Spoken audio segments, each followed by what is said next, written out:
দিন শুরু। হ্যাঁ, সপ্তাহ প্রায় শেষের দিকে। আজকে বৃহস্পতিবার, টুইটি যাচ্ছে স্কুলে। আর টুইটি বই হারিয়ে এসছে স্কুলে গিয়ে। অ্যাকচুয়ালি ও হারিয়ে এসছে বললে ভুল হবে। স্কুলের বাচ্চারা ওর ব্যাগ থেকে ইরেজার, শার্পনার, পেন্সিল, বুকস সব নিয়ে নিচ্ছে। তো জানি না নিয়ে প্যারেন্টসরা দেখতে পাচ্ছে কিনা, বাট আমি যদি টুইটি ব্যাগে অন্য কারোর বই বা পেন্সিল দেখতাম তাহলে তো আমি বলতামই টুইটিকে। টুইটি কোনোদিন করেনি, বাট ও বলছে যে আমি নিয়েছিলাম, আমি ব্যাগে রেখেছিলাম। আর প্রান্তিক তো বারবার বলে তুই বই যেটা নিবি সেটা গুনে রেখে আসবি, বাট ও বলছে যে আমি ব্যাগেই রেখেছিলাম, বাট আমার ব্যাগ থেকে কেউ নিয়ে নিয়েছে। তাহলে তো খুব মুশকিল। আমি যদি ব্যাগে গুছিয়ে রাখি তা সত্ত্বেও যদি কেউ নিয়ে নেয় তাহলে তো সেটা খুব মুশকিল হয়ে যায়, তাই না? তো যাই হোক, সেই নিয়ে এখন বইটাও স্পেশালি হচ্ছে অঙ্কের বই খুঁজে পাচ্ছে না, মানে বিশাল ব্যাপার। অঙ্ক করতে পারছে না না। যাই হোক, আজকে গিয়ে খুঁজবে, ঠিক আছে? একটু ম্যাডামকে বলো, ম্যাডাম আশা করি একটু হেল্প করবে তোমাকে। আপনাদের বারান্দার জবা গাছটা কত বড় হয়েছে আর অসংখ্য কুড়ি। অনেকদিন ধরে ভাবছি একটা জবা গাছ কিনে আনবো, জবা গাছ রাখবো, কিন্তু সত্যি কথা বলতে ব্যালকানিতে আমার আর না জায়গা নেই। রাখলে মাটিতে রাখতে হবে, মাটিতে রাখলে না হাঁটাচলা করা অসুবিধা হয়ে যায়। তো ভাবছি ও বাড়ি গিয়েই একটা জবা গাছ কিনবো। এনাদেরও আছে হালকা চন্দন চন্দন কালারের, এত সুন্দর না। আর এদের না মানে ব্যালকানি ছাড়া একটা ছোট্ট টেরেস মতো রয়েছে গ্রাউন্ড ফ্লোরে, সেই জন্য ওরা বেশ অনেকটা স্পেস পেয়েছে গাছ ফাছ লাগানোর জন্য। ওই আর কি, সবাই তো আর সব কিছু পায় না, সেই জন্য আমার খুব ইচ্ছে ছিল টেরেস দিয়েও একটা ফ্ল্যাট কিনবো, বাট সেটা আর হলো না এই জন্মে।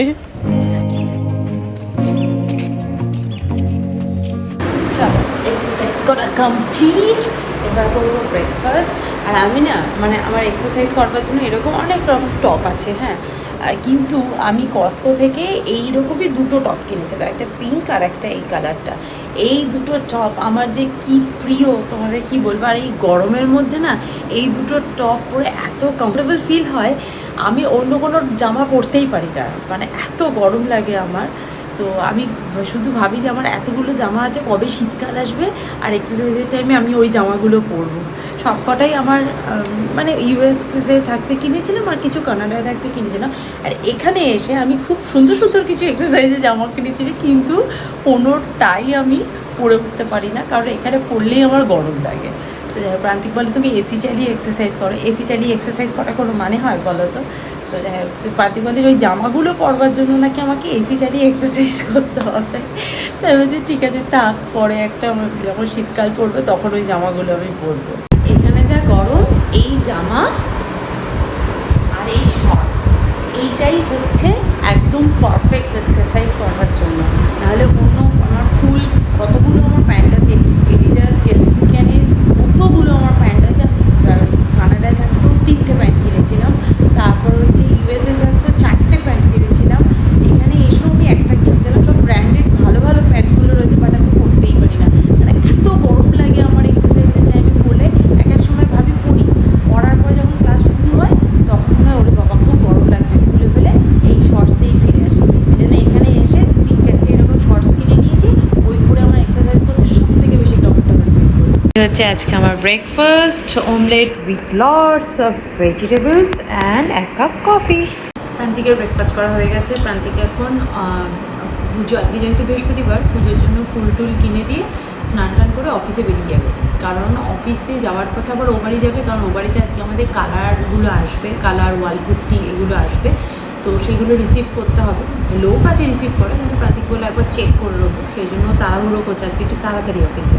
শান্তি করে যে একটু ব্রেকফাস্ট করবো, একটু আরাম করে কফি খাবো, সেটাও হচ্ছে না। যাই হোক, তাড়াহুড়ো করে সেই মার্চ মাস থেকে শুরু হয়েছে আমাদের যুদ্ধ। সেই মার্চ মাস থেকে শুরু হয়েছে আমাদের যুদ্ধ। সেই কানাডা থেকে ব্যাগ প্যাকিং করা শুরু করেছি। ব্যাগ প্যাকিং তো মানে আনপ্যাকও এখনও করে উঠতে পারিনি, কতগুলো মাস কেটে গেছে, আর এখন ঠিকঠাক করে সেটেলও হতে পারছি না, মানে এত কাজের চাপ। কোথা দিয়ে যে সময়গুলো চলে যাচ্ছে দেখতে দেখতে আবার বৃহস্পতিবার চলে এলো, সপ্তাহ শেষের পথে, মানে কি করে যে সময়গুলো কেটে যাচ্ছে বুঝতেও পারছি না। এত কাজের, এত মানে শুধু যে বাড়ির কাজ তা তো নয়, এছাড়াও অফিসের কাজ, এইদিক ওদিককার কাজ, তারপর জিনিসপত্র কিনে আনা, পছন্দ করা। আর এই জিনিসগুলো তো আমি একবারই করবো না, যদি আমি তার পছন্দে ছেড়ে দিই তাহলে সে তার মতো রং, সে তার মতো ওয়ালপেপার এসব লাগিয়ে দিয়ে চলে যাবে। কিন্তু সেগুলোর জন্য তো আমাকে একটা সময় বের করতে হচ্ছে, সেগুলো কিনতে যাওয়া, দেখতে যাওয়া। এখন আমি ওয়ালপেপার পছন্দ করে উঠতে পারিনি, অনলাইনে দেখে নিয়েছি, এরপর সেগুলো সামনে দিয়ে দেখবো আর কি। আজকেও আবার ইন্টেরিয়ারের লোক আসবে আমার। আজকে রান্না করবো হচ্ছে রুই মাছ, আর ওই রুই মাছ ভেজে আলু পটল দিয়ে ঝোল করা, ওই ব্যাপারটা আমি একদমই খেতে চাইছি না, সেই জন্য ভাবলাম রুই মাছটাকে একটু অন্যরকমভাবে রান্না করি। এই রুই মাছটা নিয়ে নিয়েছি, আর এর মধ্যে নর্মালি যেরকম আমরা সল্ট অ্যাড করি, সল্ট, রেড চিলি পাউডার আর টারমারিক পাউডার, এগুলো আমি অ্যাড করে নেব। আর এর মধ্যে দেব হচ্ছে একটুখানি সর্ষের তেল, আর এটার মধ্যে আমি অ্যাড করব হচ্ছে একটু বেসন, 2 চামচ মতো বেসন আমি অ্যাড করে দিয়ে ভালো করে পুরো মাছটাকে ম্যারিনেট করে নেব। মাছটাকে আমি ম্যারিনেট করে রেখে দিয়েছিলাম 5-7 মিনিটের মতন।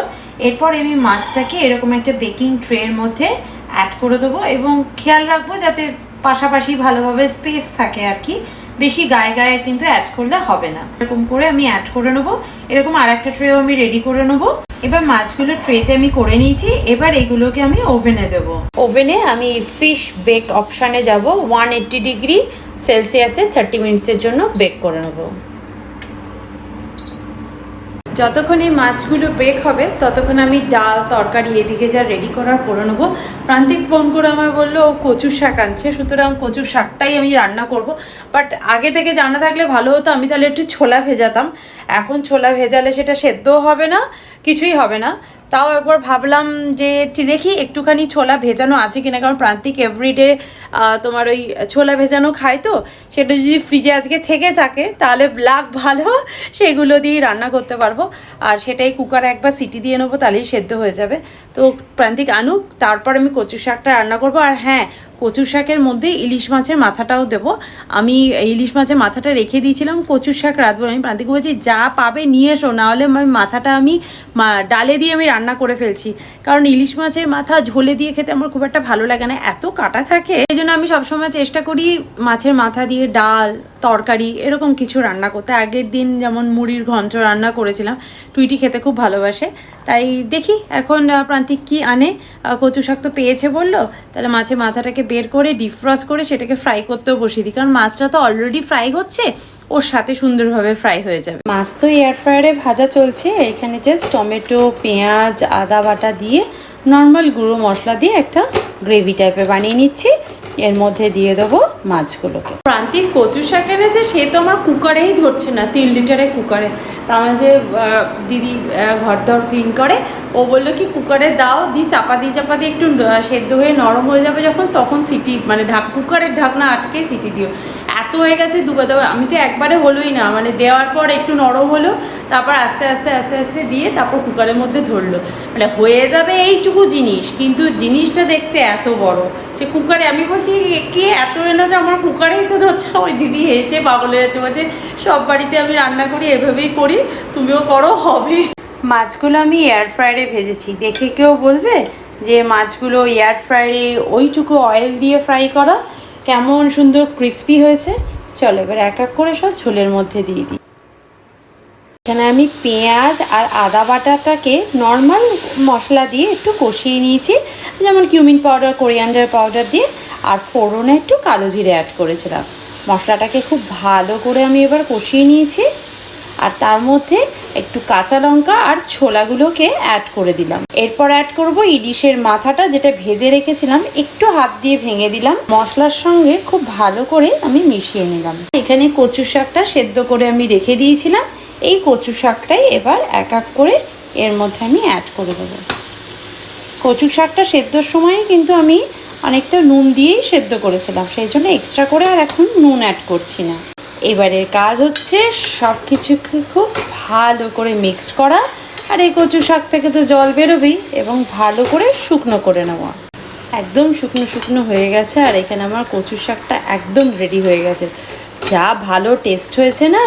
আমি তো নুনটা টেস্ট করবার জন্য একটুখানি চেখে দেখলাম, একটু স্পাইসি হয়ে গেছে। টুইটি কী করে খাবে সেটাই ভাবছি, বাট খেতে খুব ভালো লাগবে। ও ফার্স্ট টাইম খেয়েছে হচ্ছে, আমরা অ্যানিভার্সারির সময় ভূতের রাজাতে খেতে গেছিলাম, ওখানে গিয়ে ও খেয়েছিল, ও খুব ভালো লেগেছিলো। আমার এই কচুর শাক, কচুর লতি, এই জিনিসগুলো খেতে খুব ভালো লাগে। আর ইউএস কানাডাতে না কচুর শাকটা পাওয়া যায় না, কচুর লতিটা পাওয়া যায়, ওটা বাংলাদেশ থেকে আসে। প্রাণের একটা প্যাকেট আসে, তো সেইটা করে সেটাই আমি কিনতাম। আর কি বলো তো, ওটা বেশি কেনাও যেত না, কারণ হচ্ছে ওগুলো সব ফ্রোজেন প্রোডাক্ট থাকে, সেই জন্য আমি ওগুলো কিনতাম না। মাঝে সাঝে একটু খেতে ইচ্ছা করলে কিনতাম, মানে রেগুলার বেসিসে যদি সপ্তাহে একদিন করে খাবে সেটা না খাওয়াই ভালো।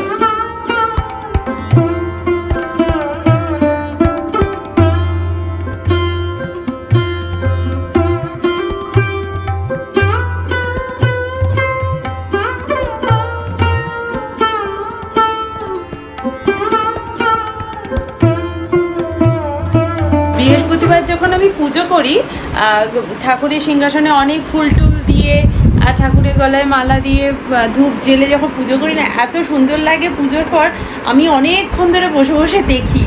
আর সত্যি কথা, আমি রোজই ফুল দিয়ে পুজো করি। আমার ফুল আনা থাকে বা প্রান্তিক বাজার থেকে নিয়ে আসে বা গাছের ফুল দিয়ে আমি এভরিডে পুজো করি, মানে ফুল দিই। কিন্তু জানি না কেন বৃহস্পতিবারে ফুল দিলে না একটা অন্যরকম দেখতে সুন্দর লাগে। আমি রোজই ঠাকুরকে খেতে দিই, ফল যা যেদিন যা ফল থাকে খেতে দিই, কিন্তু বৃহস্পতিবারে জানি না কেন একটু সিংহাসনটা একটু অন্যরকম লাগে। আজকে মেনুতে রয়েছে ভাত, স্যালাড আর দই, এটা তো কমন। এর সাথে রয়েছে কচুর শাক, যেটা মাছের মাথা দিয়ে করেছি, ইলিশ মাছের মাথা দিয়ে। আর এই রয়েছে মাছ আর মুগের ডাল। এই হয়েছে আজকে আমার লাঞ্চ। সেই 3 আগস্ট ভূতের রাজাতে খেতে গিয়ে কচুর শাক খেয়েছিলাম, সেটা যে কত বছর পর খেয়েছি সেটা গুণে বলতে পারবো না আমি। মানে জাস্ট আমার ভীষণ ভালো লাগে কচুর শাক, কচুর লতি, আমি আগেও বলেছি। বাট আজকে ইলিশ মাছ দিয়ে করেছি, সেদিনকে তো নিরামিষ মতো ছিল, বাট আজকে ইলিশ মাছের মাথা দিয়ে করেছি, এর টেস্টই আলাদা। অসাধারণ অসাধারণ। টুইটি এত জোরে চিৎকার করেছে, আমি ও ঘর থেকে ছুটে এসেছি। নাকি ওর পিলোর ওপর কোনো একটা পোকা নাকি আরাম করে পা ছড়িয়ে বসে রয়েছে, সেই জন্য ও খাটে বসে থাকতে পারছে, তাই তো? এত বিরক্ত করছে তোকে, পড়তে দিচ্ছে না পোকাটা? এগুলো মানে হয় পড়তে দিচ্ছে না, পোকাটাকে এক টোকা মার উড়ে চলে এক টোকা মারতে হচ্ছে। টুইটির জন্য তো আমরা ওই বাড়িতে নতুন বেড বানিয়েছি, কারণ এই বেডটা ওর জন্য ছোট হয়, মানে এখন আর হচ্ছে না আর কি। তো এটা অ্যাকচুয়ালি বেড নয়, এটা অ্যাকচুয়ালি ডিভান। তো এটা আর ওর হচ্ছে, এই জন্য একটা বড় বেড ওর জন্য বানানো হয়েছে। আর আমাদের জন্য ও বাড়িতে কোনো নতুন বেড বানানো হয়নি, কারণ এই যে বেডটা আমরা এখন ইউজ করছি ওটা আমার বিয়ের খাট। তো ওটা বাবা দিয়েছে আমাকে, তো ওটা সেগুন কাঠের খাট, ওটাকে আমি কোনোভাবেই বাতিল করতে চাই না বা কাউকে দিতেও চাই না, ওটা চাই আমার কাছেই থাকুক। আর ওটা সেগুন কাঠের যেহেতু, সেই জন্য আমি কোনোভাবেই সেটাকে বাদ দিতে চাই না। একটা অ্যাটাচমেন্ট ব্যাপার থাকে না, সেই জিনিসটা আছে আর কি। আর সব থেকে বড় কথা, ওই বেডটাতেই টুইটি যখন ছোট্ট হয়েছিল ওকে অ্যাপোলো থেকে নিয়ে এসে ওই বেডেও শুয়েছিল, সুতরাং ওই বেডটাকে আমি কোনো বেডের সাথেই রিপ্লেস করতে পারি না। সেই জন্য আমি আমার ইন্টেরিয়ারকে বলেছি, অ্যাকচুয়ালি এই বেডটাকে নিয়ে যদি আমি আমাদের ওই বেডরুমে রাখি একদম বেমানান হয়ে যাবে। সেই জন্য ও বলেছে এই বেডটাকে ওর রিমডেলিং করে দেবে, দিয়ে একটা নতুন লুক দেবে। তো সেটার জন্য আমি ভীষণ এক্সাইটেড। তো বলেছে আজকে আসার কথা ছিল, বাট আজকে ওদের ওই বাড়ির ওখানে সে এখন সব বন্যা টন্যা হয়ে যাচ্ছে না, তো ওখানে একটু প্রবলেম হচ্ছে, সেজন্য বাড়ি চলে গেছে। কলকাতায় ও এমনি থাকে কাজের জন্য ছেলেটি। তো যাই হোক, ও চলে গেছে। এখন কালকে কি পরশু দিন হয়তো, এই নেক্সট উইকে হয়তো আসবে।